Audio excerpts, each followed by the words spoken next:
ਰਵੇ ਭਿੱਜਿਆ ਹਰਦਮ ਹੰਝੂਆਂ ਵਿੱਚ ਦੁੱਖ ਕਰਬਲ ਵਾਲਿਆਂ ਪੀਰਾਂ ਦਾ। ਰਵੇ ਭਿੱਜਿਆ ਹਰਦਮ ਹੰਝੂਆਂ ਵਿੱਚ ਦੁੱਖ ਕਰਬਲ ਵਾਲਿਆਂ ਪੀਰਾਂ ਦਾ। ਸਾਰੇ ਜਗ ਤੋਂ ਦਰਦ ਨਿਰਾਲਾ ਏ ਜ਼ੈਨਬ ਦਿਆਂ ਸੋਹਣਿਆਂ ਵੀਰਾਂ ਦਾ। ਇੱਕ ਪਾਸੇ ਵੀਰ ਨਮਾਜ਼ੀ ਏ, ਇੱਕ ਪਾਸੇ ਵੀਰ ਨਮਾਜ਼ੀ ਏ, ਉਹਦੇ ਨਾਲ ਵਫਾ ਦਾ ਗਾਜ਼ੀ ਏ। ਸ਼ਬੀਰ ਦੇ ਸਜਦੇ ਨਹੀਂ ਭੁੱਲਣੇ, ਮੀਂਹ ਵਰਦਾ ਪਿਆ ਸੀ ਤੀਰਾਂ ਦਾ।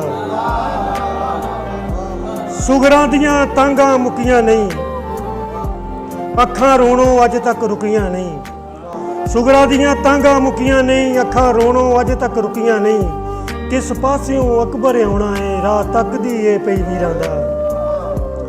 3 ਦਿਨਾਂ ਦੇ ਸੈਯਦ ਪਿਆਸੇ ਨੇ, ਤੱਤੀ ਰੇਤ ਤੇ ਗਰਮ ਚਮਾਸੇ ਨੇ। ਕੋਈ ਦਰਦੀ ਨਹੀਂ ਪਰਦੇਸਾਂ ਵਿੱਚ, ਬੜਾ ਸਬਰ ਜਮੀਲ ਅਸੀਰਾਂ ਦਾ।